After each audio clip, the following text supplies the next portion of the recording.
Mukunda jewellers మొట్టమొదటి factory outlet ఇప్పుడు కూకట్పల్లి, కొత్తపేట్, సోమాజిగూడ మరియు ఖమ్మంలో.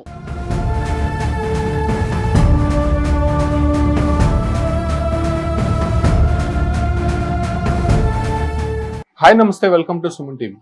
ప్రపంచవ్యాప్తంగా హిందువులందరూ కూడా ఒక్కసారైనా తిరుమల శ్రీవారిని దర్శించుకోవాలి, స్వామివారి లడ్డు ప్రసాదాన్ని తినాలని చెప్పి ఎంతో ఆశతో తిరుమలకు వస్తూ ఉంటారు. అటువంటి లడ్డు విషయం పైన ప్రస్తుతం తీవ్రమైనటువంటి ఆరోపణలు చేసినటువంటి సీఎం చంద్రబాబు నేపథ్యంలోనే ప్రస్తుతం నెయ్యిలో జంతువుల మాంసం అదే రకంగానేటువంటి కొవ్వు కలిసిందనేటువంటి ఆరోపణల నేపథ్యంలోనే దానికి ఆజ్యం పోస్తూనే కొన్ని రిపోర్ట్లు కూడా బయటకు వచ్చాయి. ఈ విషయం పైన మనతో మాట్లాడడానికి శ్రీవారి ఆలయ మాజీ ప్రధాన అర్చకులు రమణ దీక్షితులు మనతో ఉన్నారు. ఆయనతో మాట్లాడదాం. స్వామి నమస్కారం. స్వామి, ఎన్డీడీపీ కూడా ఇచ్చినటువంటి రిపోర్ట్స్ ప్రకారం మీరు గమనించారు, మీరు సైంటిస్ట్గా పనిచేశారు. సో ఆ రిపోర్ట్స్ ఇచ్చిన దాని ప్రకారం వాస్తవంగా జంతువుల ఫ్యాట్తో నెయ్యి తయారు చేసేది అనే విషయాలని మీరు ఏకీభవిస్తున్నారా? దాన్ని నమ్ముతున్నారా? ఓం శ్రీ వెంకటేశ్వర.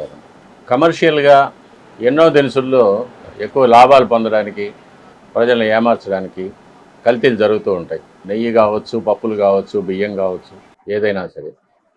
కానీ తిరుమల వంటి మహాక్షేత్రంలో వెంకటేశ్వర స్వామి వారి వంటి కలియుగ దైవానికి నైవేద్యం పెట్టే దినుసుల్లో కల్తీ జరగడం అనేది ఒక చాలా విచారకరమైన విషయం. కోట్లాది మంది భక్తులు ఈ విషయం విని ఎంతో బాధపడుతున్నారు, ఎంతో వ్యధ చెందుతూ ఉన్నారు.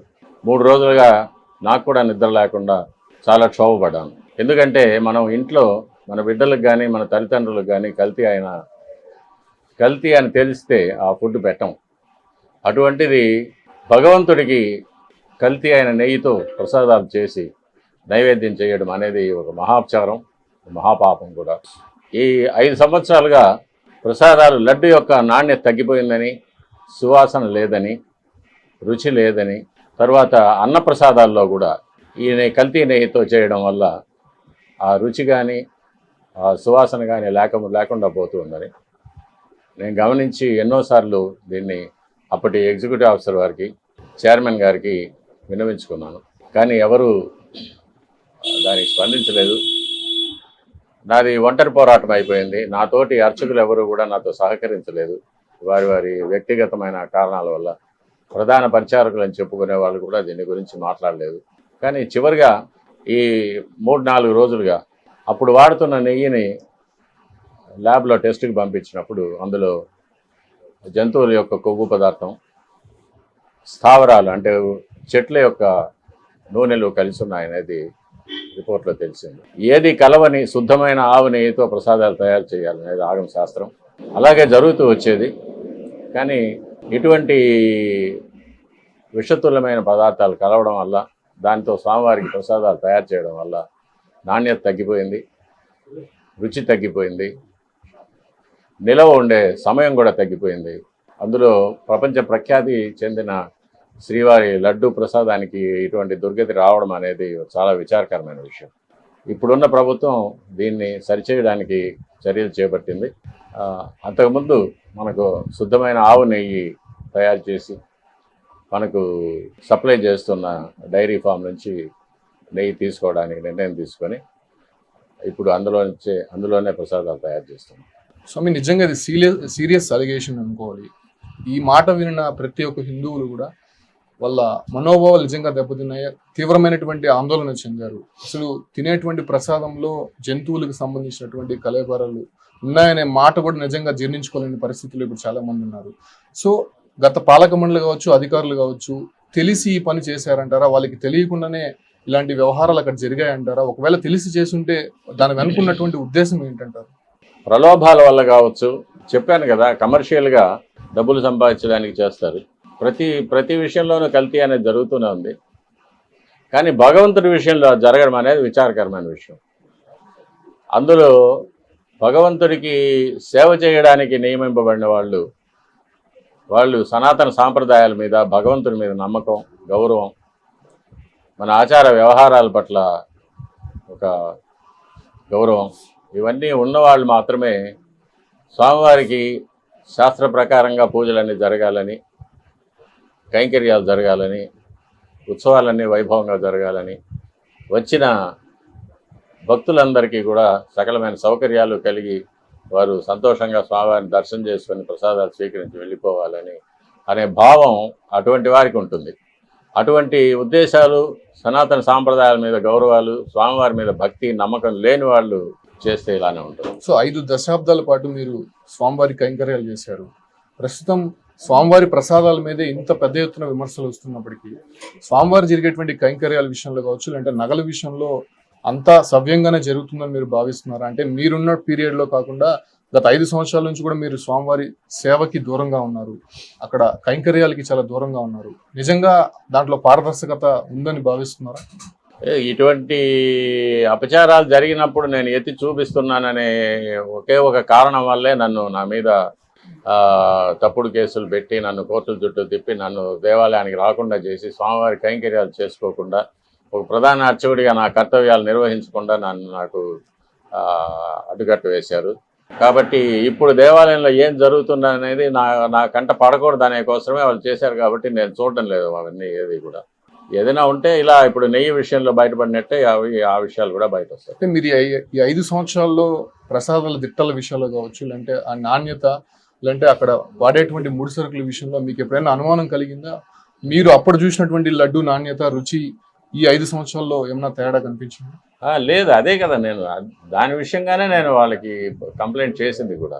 నాణ్యత లేదు, రుచి లేదు అనేది కూడా అనే విషయమే నేను చేశాను. ఇదే కాకుండా స్వామివారికి ఏ పరిమాణంలో ప్రసాదాలు తయారు చేయాలో అది కూడా తగ్గించేశారని, అవి స్వామివారికి ఆరగింపు చేసే సమయాలు వాళ్ళు ఇష్టంగా మార్చేశారని, ఇవన్నీ కూడా నేను వాళ్ళకి ఫిర్యాదు చేశాను. కానీ ఎవరు దాని గురించి పట్టించు. సో ఇప్పుడు ప్రస్తుతం సీఎంని లేకపోతే డిప్యూటీ సీఎంని కలవబోతున్నారు. అంటే గతంలో మీరు చంద్రబాబుని కలిశారు, అధికారం స్టార్ట్ అయినప్పుడు, తర్వాత జగన్ని కలిశారు. నాకు మళ్ళీ కైంకర్యాలు చేసే అవకాశం ఇవ్వండి అని చెప్పి మీరు కోరారు. మళ్ళీ ఈ పూర్వ వైభవం తిరుమలకి రావాలంటే మీరు అక్కడికి వెళ్ళి స్వామివారి కైంకర్యాల విషయంలో కావచ్చు, లేదంటే ఆ ప్రసాదాల విషయంలో కూడా మీరు జోక్యం చేసుకోవాలని భావిస్తున్నారా? తప్పకుండా నేను ముఖ్యమంత్రి గారిని కలుస్తాను, పవన్ కళ్యాణ్ గారిని, లోకేష్ గారిని కూడా కలుస్తాను. వాళ్ళందరూ కూడా ఈ విషయాల్లో చాలా వ్యక్తిగతమైన అభిప్రాయాలు స్పష్టం చేశారు. అందులో స్వామివారికి నైవేద్యాలు, పూజలు బాగా జరగాలనే విషయంలో వాళ్ళు ముగ్గురు కూడా చాలా తీవ్రంగా ఉన్నారు. కాబట్టి ముఖ్యమంత్రి గారిని కలిసి ఇలా అపచారాలు జరిగిందని, వీటిని సరిదిద్దడానికి ఏమేమి చర్యలు తీసుకోవాలి, ఇదే కాకుండా అర్చక వ్యవస్థలో కూడా చాలా మార్పులు జరిగాయి, వాటిని అన్నింటినీ కూడా ప్రాచీనమైన పద్ధతుల్లోకి తీసుకొచ్చి దీన్ని నిజంగా కలియుగ వైకుంఠంగా తీర్చిదిద్దడానికి నా చేతనైన సహాయం నేను చేస్తానని ఒక ఆగమ సలహాదారుగా సలహాలు ఇచ్చి వాటిని క్రమబద్ధీకరిస్తానని ముఖ్యమంత్రి గారితో చెప్తాను. అటువంటి అవకాశం ఇవ్వమని కూడా ప్రార్థిస్తాను.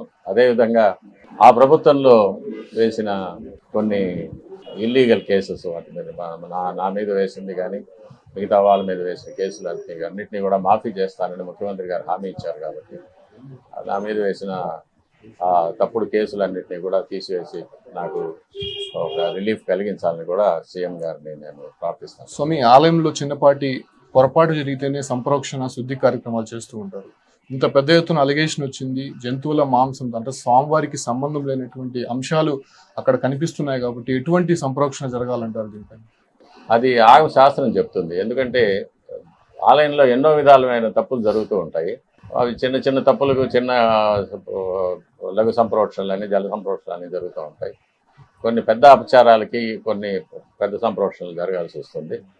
కాబట్టి దాన్ని బట్టి ఇప్పుడు జరిగిన ఈ అపచారానికి ఎటువంటి శుద్ధీకరణ కార్యక్రమాలు చేపట్టాలనేది ఆగమ శాస్త్రం చెప్తుంది. ఆగమ పండితులతో కలిసి మాట్లాడి దాన్ని గురించి స్వామి ఒక్కసారి ప్రపంచవ్యాప్తంగా హిందువులకి ఏం చెప్పబోతున్నారు? ఈ అలిగేషన్స్ పైన నిజంగా ఒక ప్రకంపనలు రేగుతున్నాయి, తిరుమలకి రావాలంటేనే కొంత సంకోచిస్తున్నటువంటి పరిస్థితి కనిపిస్తుంది. ఏం చెప్తారు మీరు హిందువులకంతా? శ్రీవారి భక్తులందరూ కూడా నిబద్ధతతో ఉండాలి. ఏదో కొన్ని కారణాల వల్ల, కొన్ని ప్రలోభాల వల్ల, కొంతమంది వ్యక్తుల వల్ల ఇటువంటి అపచారాలు జరిగిపోయాయి. కానీ అదృష్టవశాత్తు మంచి ప్రభుత్వం ఏర్పడింది. ఇప్పుడు ఆ ప్రభుత్వం ఆలయాన్ని సరిదిద్దడానికి, ఆలయంలో జరిగిన అపచారాలన్నింటినీ సరిదిద్దడానికి, దానికి కావాల్సిన చర్యలు చేపట్టడానికి నిర్ణయం తీసుకుంది. కాబట్టి ఇక మీదట ఇటువంటి అపచారాలు జరగకుండా చూసుకోవడానికి మేమందరం ఉన్నాము. భక్తులు భక్తిగా వచ్చి స్వామివారిని దర్శనం చేసుకోవచ్చు. ఇది ఒక పీడకలుగా తలచి మర్చిపోవాల్సిందిగా ప్రార్థిస్తున్నాం. సో చూస్తున్నాం కదా, నిజంగా ఇటీవల వచ్చినటువంటి ఆరోపణల నేపథ్యంలోనే దాన్ని ఇన్ని రోజుల పాటు లడ్డు నాణ్యత కావచ్చు అంటే జరిగేటువంటి కైంకర్యాలపైన రమణ దీక్షితులు స్వామి స్పందించారు. ఇక మీదట ఇలా జరగకుండా చూసుకోవాలి, దీనిపైన ప్రభుత్వానికి కూడా నా దగ్గర ఉన్నటువంటి నివేదికను అందిస్తాను, ఖచ్చితంగా దీనిపైన హిందువులందరూ కూడా ఎటువంటి ఆందోళన చెందాల్సినటువంటి అవసరం లేదు, మళ్ళీ పూర్వవైభవం తీసుకొచ్చే విధంగా కూడా తాను ఉన్నటువంటి అనుభవాన్ని దృష్టిలో ఉంచుకొని తోడ్పాటును అందిస్తానని చెప్పి కూడా రమణ దీక్షితులు స్వామి చెప్తున్నారు. Keep watching Suman TV.